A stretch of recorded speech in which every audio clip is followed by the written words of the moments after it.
we start by making sure those people that we bring to cabinet are people of integrity. And secondly, want to make sure that even beginning with myself, we'll declare our assets and want to make sure that this is well known, the purpose of coming to government, to know that it's public service. And if you are not ready to serve the public, you can go elsewhere. But we want to make sure that we start on a clear note that the people of our country stood on line, they protected the votes, not to bring a team again that will do the same thing that the other people are doing or worse. So it's a clear message, declare your asset, make sure that we are prepared to audit the outgoing government so that they tell the Liberian people of their stewardship, and to make sure that we start on a footing where people know that they come to serve the public and not themselves. If they don't understand that, they actually fall where it may. Mr. President-elect, you talked about asset declaration starting from yourself and the people who work with you, as well as the outgoing administration. How do you plan to avoid the semblance of targeting people? Because some people will say these are politically motivated to tarnish their reputation or to go against them, people from certain tribes or specific parts of the country. How do you plan to avoid this? We are aware of that. And when we talk about auditing, it's not going to be a Liberian auditing.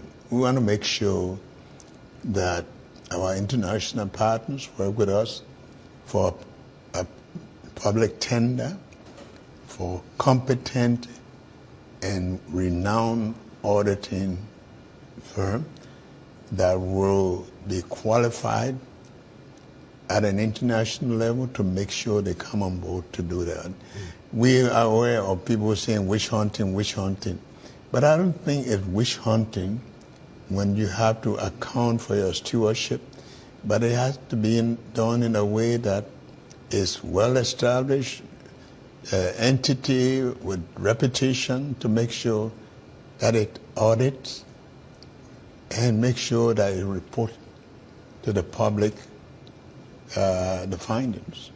Well, sometimes people say that politicians make lofty promises when they are campaigning, but when it gets to governance, it becomes different. What would be different?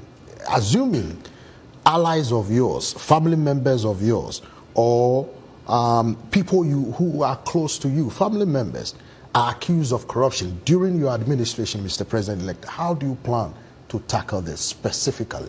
I'm not coming new to government. Right. Although in different positions, I ran a public corporation that was credible.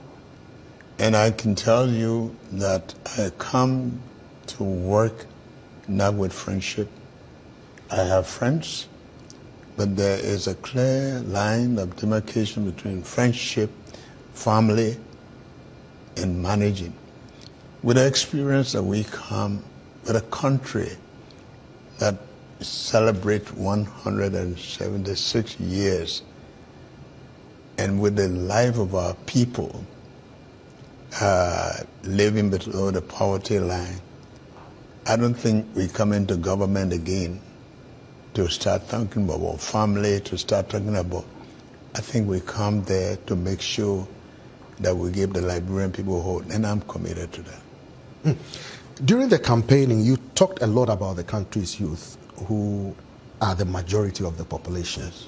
Mr. President-elect, we know majority of them are unemployed, which some people say is a danger to the country's stability and peace. What plans do you have for the people of Liberia, especially the youth, in terms of job creation, in terms of having faith in moving the country forward? What do you have for them? We came with a mantra that talked about, first we have a platform, And then we have in a brief platform that talks about arrest, meaning agriculture, roads, the rule of law, education, sanitation, and tourism. We believe these are areas in which we can jumpstart. And in those areas, we believe that our young people who are in the majority, they need to be equipped. We need to open opportunities for them to be trained and be marketable. We also have to make sure that the quality of education that will prepare them for the job market. But to do this, we have to be able to impress our partners and investors, the private sector investment, to make them feel that we are here for business, and this business, their investment will impact the young people, but the young people need to be trained, and we know that there are things that we can jumpstart that could bring the relief to the public. Like I have said, there is an outgoing government.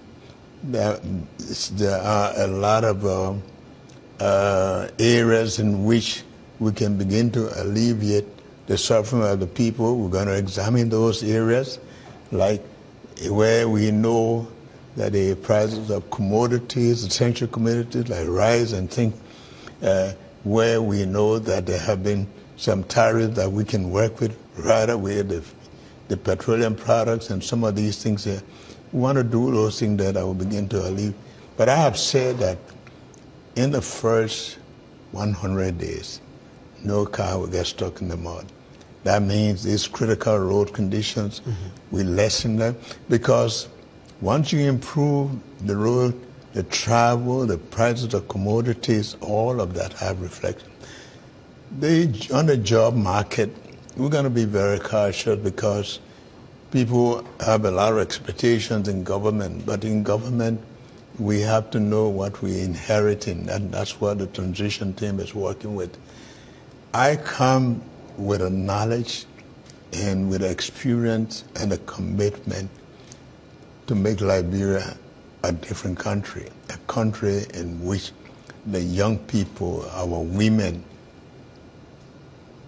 will know that it is time for them to be relieved, and we come to make them know that, yes, it's not going to be an overnight thing, but we come with a serious commitment to make sure that we make life easier for them. You talked about the women. Yes. Any plans for women empowerment in Liberia? Very much so. And, you know, I have worked with women. When I was vice president of Liberia, one of the areas in which a lot of my first few months were utilized were with the marketing association.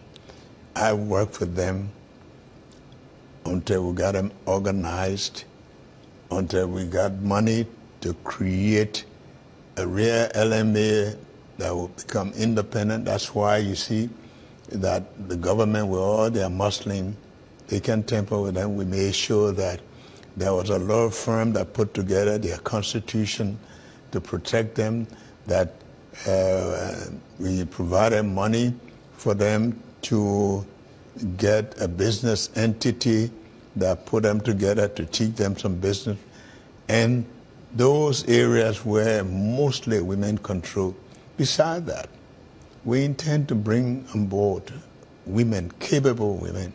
And I want to say we don't want any token relation. We want people who are competent and capable and deserve the positions they get. Gender issues have always been issues close to my heart. And women involvement, we want to make sure that that is ensured. But I can tell you, the Liberians do understand where we're coming from. We want to make them know, we build a confidence that, yes, rescue is here, relief is here, but we have to move it at a level that we don't give any false assurances to anybody. Let's look at the health system in Liberia. You mentioned it during your campaign. A lot of people say it's either non-existent or, Liberians would have to go to neighboring countries or even, southern part of the continent to go seek for medical attention. Mr. President-elect, how do you plan to tackle this? Because it's a serious issue. I have worked with the health sector when I was in government, and you will see that we have Jamale, where now they do, people can go and do their examinations instead of going to Ghana. We have in mind to increase more of that on a regional basis to make sure that people can go somewhere instead of coming all the way to Monrovia to check there. A lot of people say the person just sat down and died. People don't just sit down and die. But that there will be possibilities that people will know at an early stage the condition of their health. Besides that, we want to open opportunities for all our hospitals and clinics to be functional.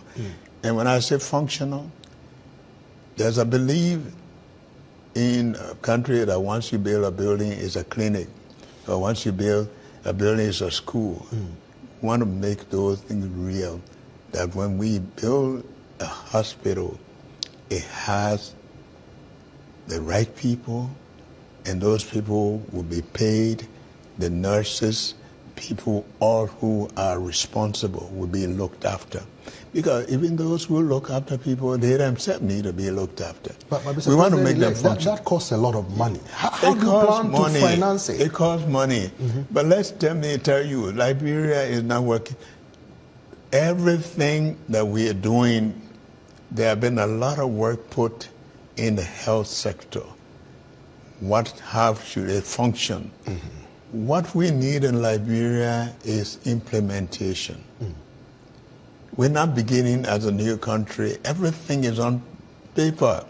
But we need to make sure that we function according to those guidelines that have been set up. We implement those things that have been documented, they've experienced over the years. And I want to believe that we are not in there alone.